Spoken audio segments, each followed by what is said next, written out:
Hi ನಮಸ್ತೆ ಎಲ್ಲರಿಗೂ. ಇವತ್ತು ನಾನು ರವೆ ರೊಟ್ಟಿ ಮಾಡ್ತಾಯಿದ್ದೀನಿ. ಇದು ರವೆ, ಇದು ಗಟ್ಟಿ ಮೊಸರು, ಈರುಳ್ಳಿ, ಕ್ಯಾರೆಟು, ಬೀಟ್ರೂಟು, ಹಸಿಮೆಣಸಿನ್ಕಾಯಿ, ಕೊತ್ತಂಬರಿ, ಸ್ವಲ್ಪ ಪುದೀನ ಮತ್ತು ಉಪ್ಪು ಇದನ್ನೆಲ್ಲ ಮಿಕ್ಸ್ ಮಾಡಿ 20 ನಿಮಿಷ ನೆನೆಯಕ್ಕೆ ಬಿಡಿ. ಹೀಗೆ ಎಲ್ಲ ಮಿಕ್ಸ್ ಮಾಡ್ಕೊಂಡಿದ್ದೀನಿ. ಈಗ ಮೊಸರು ಹಾಕಿ ಮಿಕ್ಸ್ ಮಾಡ್ತೀನಿ. ಬಟರ್ ಪೇಪರ್ಗೆ ಎಣ್ಣೆ ಹಚ್ಬಿಟ್ಟು ಈ ಥರ ತಟ್ಕೊಂಡಿದ್ದೀನಿ.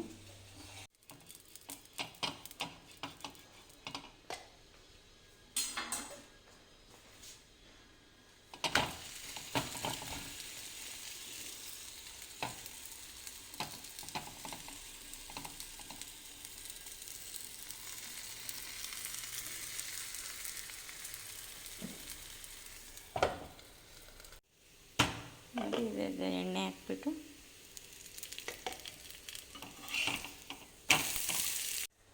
ರೊಟ್ಟಿ ರೆಡಿಯಾಗಿದೆ. ಈಗ ಇದಕ್ಕೆ ತುಪ್ಪ ಹಾಕ್ಕೊತಾ ಇದ್ದೀನಿ.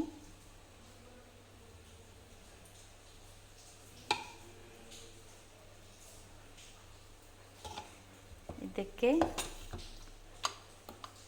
ಚಟ್ನಿ ಕಾಂಬಿನೇಷನ್.